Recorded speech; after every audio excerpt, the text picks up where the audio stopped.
मुजतबा वो कौन है, अल्लाहु अल्लाह, क्या ऊंची शान है, अल्लाहु अल्लाह, उसकी सब निशान है, अल्लाहु अल्लाह।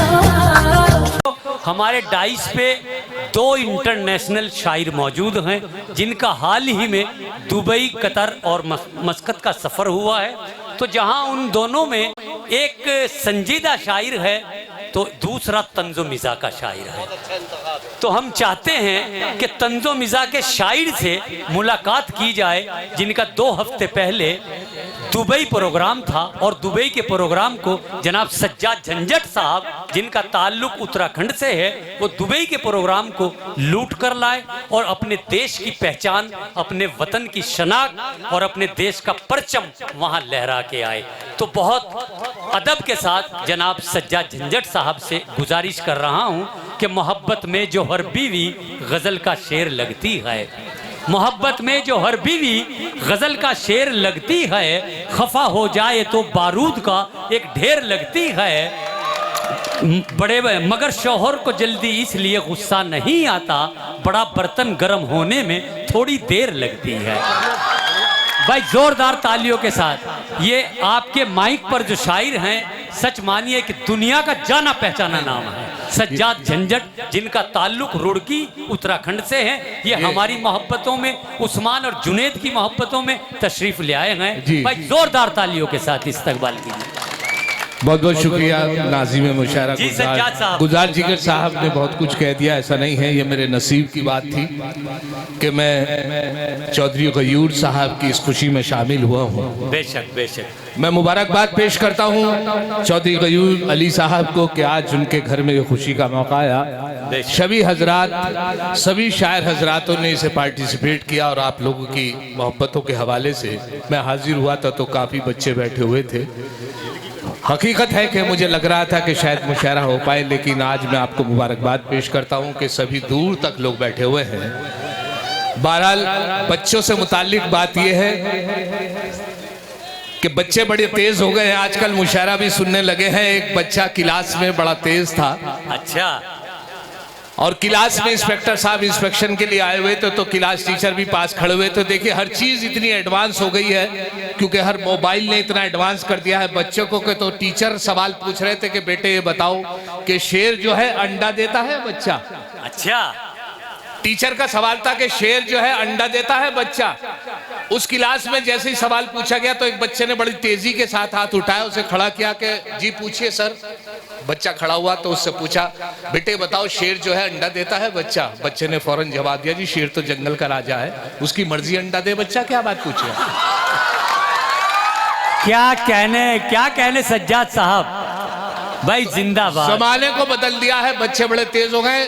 बच्चे ने जब जवाब दिया तो उसे धमका के बिठा दिया, और धमका के बिठाया तो दूसरे बच्चे को खड़ा किया कि बेटे आप खड़े हो। तो बच्चा खड़ा हुआ, उससे पूछा बेटे कहाँ पैदा हुए थे? कि कोलकाता में। कि कोलकाता में तो स्पेलिंग बताओ। कहले फिर तो गोवा में हुआ था। वाह वाह। उसके बाद उसे भी धमका के बिठा दिया तो एक निसार नाम का बच्चा बैठा हुआ था, निसार उसका नाम था। निसार को खड़ा किया, निसार अच्छा लग रहा था, शरीफ बच्चा था, मुसलमान का बच्चा था। निसार को सोचा कि शायद ये शरीफ बच्चा, उसे खड़ा किया कि बेटे निसार आप खड़े हुए। तो वो खड़ा हुआ बच्चा कि निसार कैसे पैदा हुए थे? निसार से पूछा कि कैसे पैदा हुए थे, तो निसार ने जवाब दिया कि जवानी जाने मन हसीन दिलरुबा, मिले तो दिल जमा, निसार हो गया।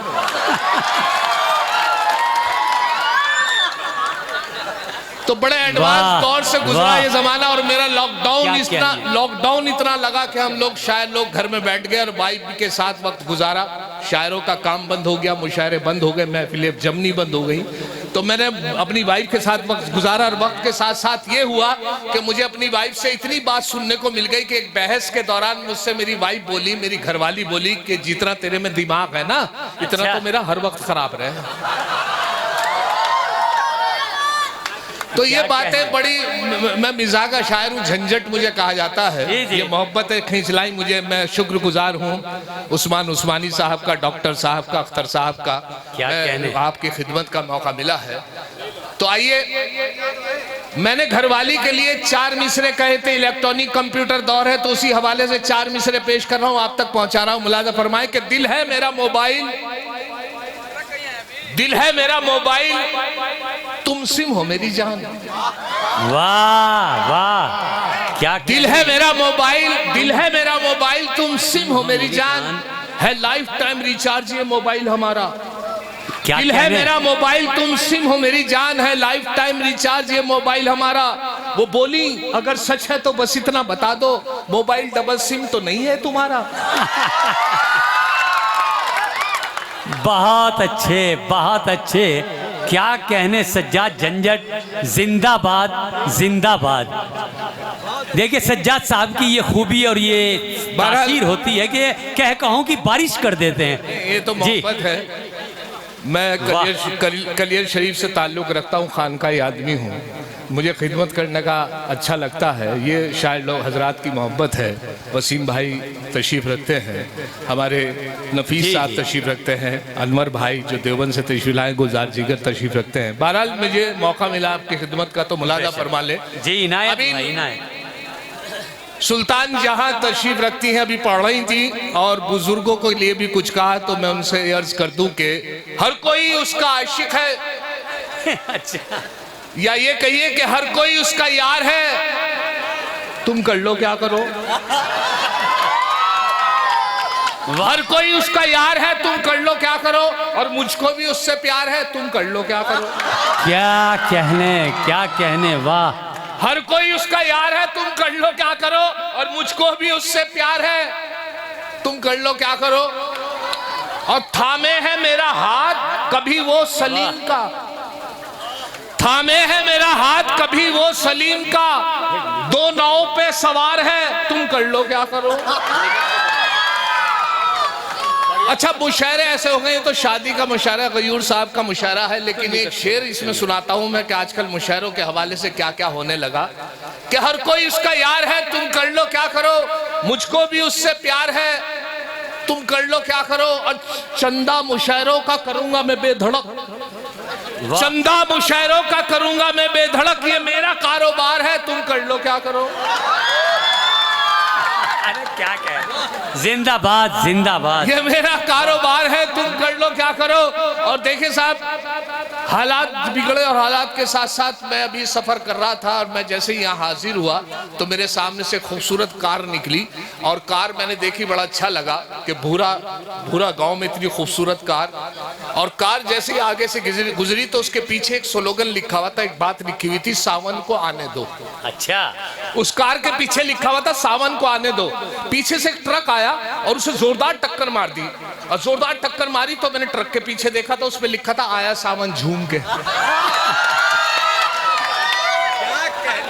वाह वाह वाह वाह, बहुत अच्छे।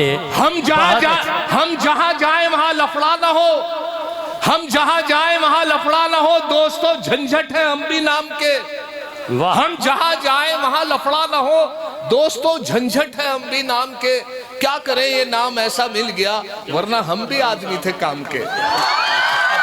क्या करें ये नाम ऐसा मिल गया, वरना हम भी आदमी थे काम के। और ये देखें, ये भी मुलाजा कर लें कि शादी का ये खूबसूरत मौका, और शादी के इस खूबसूरत मौके पर आजकल मेरे जो गयूर साहब हैं माशाल्लाह बड़े मकामी और बड़े पैसे वाले लोग हैं, लेकिन कुछ लोग ऐसे हैं, मेरे यहाँ एक साहब थे, उनकी बेटे की शादी नहीं हुई थी। वो यूं नहीं हो पाई थी कि उनका मिजाज जो था बड़ा मौतबाना और व्यापारी टाइप थे। अपने बेटों को कहते थे कि साहब जब अगर तुम्हें कोई कूलर दे तो फ्रिज मांगना। वो एक रिश्ते के लिए ले जा रहे थे अपने बेटे को, तो समझाते जा रहे थे कि अगर आपको साइकिल दे तो मोटरसाइकिल मांगना, मोटरसाइकिल दे अपने अच्छा बेटा परेशान था, उसकी शादी नहीं हो पा रही थी, इसी वजह से तो उससे समझाते जा रहे थे कि अगर कोई साइकिल दे तुम्हें ससुराल वाले तो मोटरसाइकिल मांगना, मोटरसाइकिल दे तो कार मांगना, अगर प्लाट दे तो कोठी मांगना, अगर कूलर दे तो एसी मांगना। लड़का परेशान हो गया, उनसे बोला कि अगर वो बेटी दे तो उनकी माँ मांग लूं।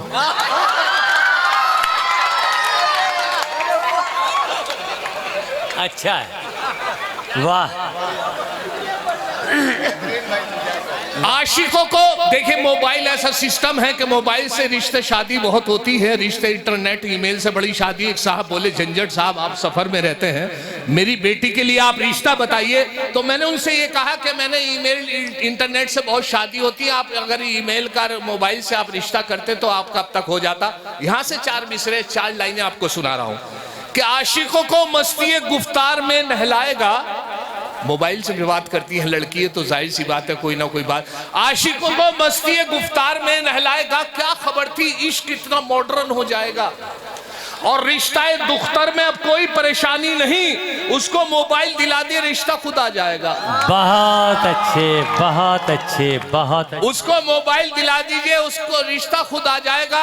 और आखिर में क्योंकि फहरिस्त बहुत लंबी है, बड़ी खिदमत की तो आपकी मुझे जी चाह रहा था कि बहुत खिदमत करूं। मैं एक छोटी सी बात और सुना देता हूं। वजह ये कि साहब हमारे यहाँ एक जमात आई और जमात के दौरान जैसी जमात एक मस्जिद में ठहरी तो उसमें सबसे छोटा एक बच्चा था। तो अमीर जमात ने उसे ड्यूटी दे दी। ड्यूटी क्या दे दी? अमीर जमात ने कहा कि नमाज मुकम्मल होने के बाद बेटे आपको ये कहना है कि सभी हजरात तशरीफ रखे, इंशाल्लाह नमाज के बाद दीन ईमान की बात होगी, आपको कहना है। अब लड़का छोटा था और उसे याद नहीं रहा कि क्या कहा है मौलवी साहब ने, अमीर जमात ने। उन्होंने फिर पूछा लड़के ने कि जी अमीर साहब एक बार और बता दीजिए। कल बेटे मैंने ये कहा है कि सभी हजरात नमाज के बाद तशरीफ रखें, इंशाल्लाह दीन ईमान की बात होगी नमाज के बाद, ये कहना है। खैर उसने जब डांट के कहा तो उसके कुछ याद हुआ कुछ नहीं याद हुआ। वो भी फिर भी वो नमाज में याद करता रहा, रुकू में भी यही याद करता रहा, सजदे में भी यही याद करता रहा।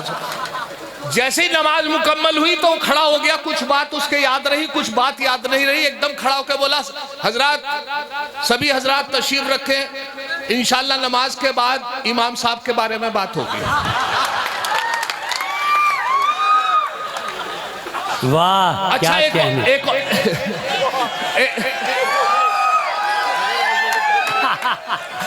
उस्मान भाई अच्छा आदाब, अरे शुक्रिया, ये मोहब्बत है गयूर साहब, इसकी जरूरत नहीं, लेकिन मजा आ गया, जज़ाकल्लाह। ये मोहब्बत है गयूर साहब की, मैं सलाम करता हूँ और उनके अल्लाह ताला उनकी शादी बड़ी कामयाब और इंशाल्लाह बिल्लू जो है नहीं, इससे क्या मतलब? अच्छा जो जिन्होंने मुझे बुलाया वो पूछ रहे कितने वो पेमेंट में से काट लेंगे। मैंने कहा इससे क्या मतलब है? यार भाई अल्लाह के वास्ते अगर पैसे दे तो इनसे बताते रहे कि हम इनको दे रहे हैं, इसमें से मत काटना। अब मुलाजा फरमाए हुआ ये मैं उस्मान भाई मेरे अजीज है, मेरा छोटा भाई है, मेरे डॉक्टर साहब जो है अख्तर साहब बड़े मेरे अजीज हैं। मैं एक छोटी सी बात जिन्होंने फरमाइश की कि ईद की नमाज आप किसी वक्त भी रख देंगे, हमारी फितरत है कि हम फिर भी भाग के पकड़ते हैं। ईद की नमाज का वक्त ताकीर से रखा जाता है, देरी से रखा जाता है, 9:30 बजे 10 बजे 10:30 बजे यहाँ तक रखा जाता है, इसलिए कि सभी लोग पूरे महीने की इबादत होती है रमजान शरीफ की, सब लोग बाजमात अदा कर ले, इस वजह से थोड़ा देरी से रखा जाता है। ऐसे हमारे शहर रुड़की में रखा गया और इत्तफाक देखे कि उसके बाद भी भाग रहे थे लोग, भाग के नमाज पकड़ रहे थे। मेरी भी देर से आंख खुली। देर से आंख क्यों खुली? क्योंकि चांद रात थी, मेरी भी देर से आंख खुली। क्या मेरी देर से आंख खुली चांद रात का। उसके बाद मैंने अल्लाह मैं भागा बड़ी तेज। मैंने नमाज खैर साहब ईदगाह में पहुंचा तो बिल्कुल पिछली सफ में नमाज मिली, लेकिन अल्लाह का शुक्र है पहली रकात से नमाज मुझे मिल गई। लेकिन यकीन ये था कि मेरे बाद कोई मुख्तदी नहीं आएगा और कोई आदमी नहीं आएगा, मैं आखिरी मुख्तदी। पहली रकात से नमाज मिली, मैंने अल्लाह का शुक्र अदा करके मैंने नमाज अदा नियत बांध ली। उसके बाद एक रकत निकल गई। एक रकत निकलने के बाद 2 लड़के बड़ी तेजी से भाग आए, उनकी एक रकत निकल गई थी। एक रकत निकलने के बाद 2 लड़के बड़ी तेज, उनका सांस फूल रहा और मेरे बराबर में आके उन्होंने नियत बांध ली।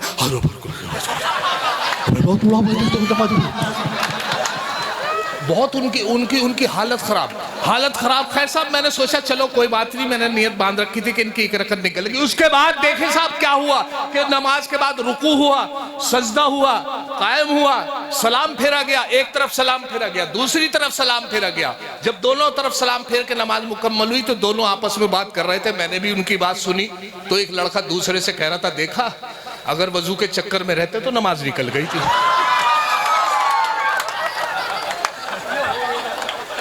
दाढ़ी अगर नहीं है, अब 4 मिसरे मुलादा फरमा ले इसी हवाले से कि दाढ़ी अगर नहीं है मुसलमान तो है वो, दाढ़ी अगर नहीं है मुसलमान तो है वो, तबलीग के जलसों में भी जाता जरूर है। वाह। दाढ़ी अगर नहीं है मुसलमान तो है वो, तबलीग के जलसों में भी जाता जरूर है। पढ़ता नहीं नमाज कभी वो तो क्या हुआ, लेकिन जुमे के रोज नहाता जरूर है। लेकिन जुमे के रोज नहाता जरूर है। और ये देखेंगे साहब, शादी का ये खूबसूरत मौका गयूर साहब के आया और मैं भी एक शादी में शरीक हुआ। वो थी हिंदू हजरात के यहाँ शादी थी। पंडित जी सामने बैठे हुए थे, लड़का लड़की बैठी हुई थी। फेरे जब फेरे गए और फेरे के बाद जैसे ही फेरे मुकम्मल हुए, मैं उनका दोस्त था, तो पंडित जी से लड़के ने पूछा कि पंडित जी क्या फीस दी जाए आपको, क्या हदिया दिया जाए फेरों का। तो साहब उसके बाद पंडित जी को पहली बार किसी ने सवाल किया था क्या फीस दी जाए, तो लड़के ने जब ये कहा कि क्या फीस दी जाए, तो पंडित जी ने कहा कि आपने अपनी बीवी को तो देखा होगा कि जी कि उसके खूबसूरती के हिसाब से पैसे दे दो। वो घूंघट निकाले बैठी थी, पंडित जी ने तो देखा नहीं था, लड़के ने देखा था, तो बाकी उसने अपनी वाइफ को देखा था। जब उन्होंने ये शर्त रख दी कि उसकी खूबसूरती के साथ पैसे दे दी जाए, तो उसने सिर्फ 10 का नोट निकाल के पंडित जी को दे दिया। अब पंडित जी मायूस हुए कि साहब 10 का नोट। खैर उन्होंने जेब में रख लिया क्योंकि शर्त थी। जैसे दोनों खड़े हुए तो लड़की भी खड़ी हुई, तो उसका घूंघट उठ गया, हवा से या किसी वजह से घूंघट उठ गया। तो पंडित जी ने भी उसकी शक्ल देख ली लड़की की। जैसी लड़की की शक्ल देखी तो लड़के को बुलाया कि बेटे इधर आओ, कि जी कि बाकी पैसे लेते जाओ।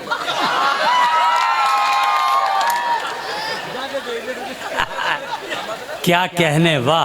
अब शादी का माहौल है तो एक और छोटी सी बात सुनाता हूँ। वो इस तरीके से कि एक साहब हकला के बोलते थे, हकले थे, उनकी शादी हो गई।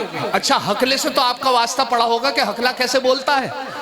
हकला हर शहर में होता है, हर गांव में होता है, लेकिन वो सीधे किस्म का आदमी होता है हकला जो होता है। मेरे एक दोस्त है वसीम भाई हकला के बोलते हैं। उनकी शादी हो गई और शादी की पहली रात यानी सुहाग रात, शादी की पहली रात जब अपनी वाइफ के पास पहुंचे तो वो लंबा सा घूंघट निकाले बैठी थी बेड के ऊपर। उनकी वाइफ, वो करीब पहुंचे बैठ के, हकले थे बेचारे, पहले तो बैठने की इजाजत मांगने लगे, कोई जवाब नहीं मिला। अपनी वाइफ से कोई जवाब नहीं मिला जब वो पूछ रहे थे कि बैठ जाऊं या नहीं। खैर वो खुद ही बैठ गए और बैठने के बाद वो फिर घूंघट हटाने के लिए कहने लगे अपनी वाइफ से। हकले थे बेचारे, बड़ी परेशानी थी। अब देखे क्या माहौल है, मुलाजा फरमाए। करीब पहुंचे अपनी वाइफ के और उन्हें बैठने की इजाजत मांगने लगे। पूछा उनसे कि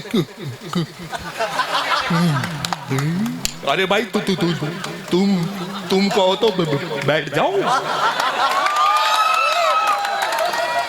उनसे फिर पूछा कि अरे भाई तुम कहो तो बैठ जाओ। कोई असर नहीं हुआ, खुद। अच्छा, जब कोई असर नहीं हुआ तो खुद ही बैठ गए और बैठ के कहने लगे लो हम बैठ गए। अब घूंघट हटाने के लिए कहने लगे अपनी वाइफ से, कि अरे भाई ये जो गू हटा दो।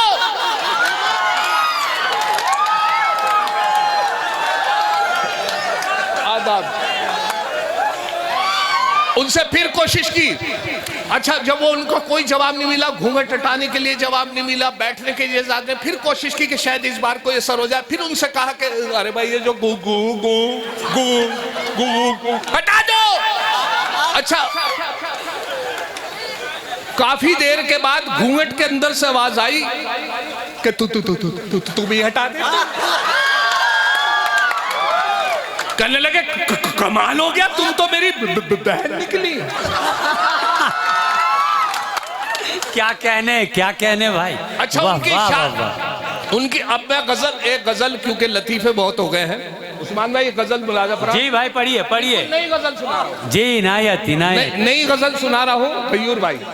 वो जो वसीम भाई थे उनकी शादी हो गई और शादी के बाद उनकी बड़ी मोहब्बत करते थे अपनी वाइफ से। रोज ससुराल चली गई और ससुराल के बाद मुझे मिले मायूस। उन्होंने खत लिखा और खत लिख के मैंने उनका खत पढ़ा तो उसमें लिखा था,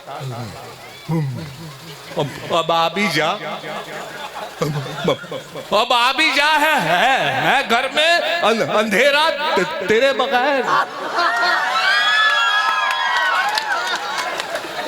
अब आबी जा है घर में अंधेरा तेरे बगैर। वाह वाह। सूनी पड़ी हुई है आज ये खटिया तेरे बगैर।